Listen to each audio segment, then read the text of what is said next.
چارسدہ تحصیل تنگی کے علاقہ حصارہ نہری میں پاکستان تحریک انصاف کی جانب سے مرکزی نائب صدر میاں مکرم شاہ کاکا خیل کی قیادت میں جلسہ عام کا انعقاد کیا گیا۔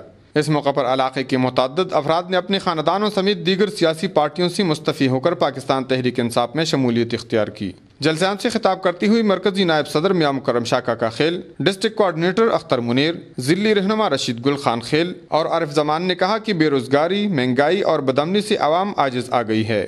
انہوں نے کہا کہ موجودہ حکمران امریکہ کو خوش کرنے کے لیے اپنی ہی عوام کے گلے پر چھری پھیر رہی ہے۔ ملکی خزانہ عوام کے مفاد کے لیے خالی ہے، جبکہ غیر ملکی بینکوں کے اکاؤنٹ حکمرانوں کے اربوں ڈالروں سے بھرے پڑے ہیں۔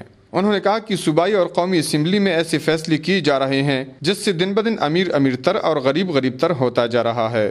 انہوں نے کہا کہ روشن پاکستان کے مستقبل کے لیے ہمیں مرسی سیاست کو ختم کرنا ہوگی۔ اصل آزادی پاکستان تحریک انصاف کے ذریعے ہی آئے گی۔ انہوں نے کہا کہ عمران خان کا مقصد قوم کی خدمت کرنا ہے۔ ڈرون حملوں سے نقصان پختون قوم کو ہے، لیکن اس کے خلاف آواز صرف عمران خان نے اٹھائی ہے۔ جلسہ عام سے مقامی رہنماؤں اور دیگر نے بھی خطاب کیا۔ کفایت اللہ، اے نیوز، چارسدہ۔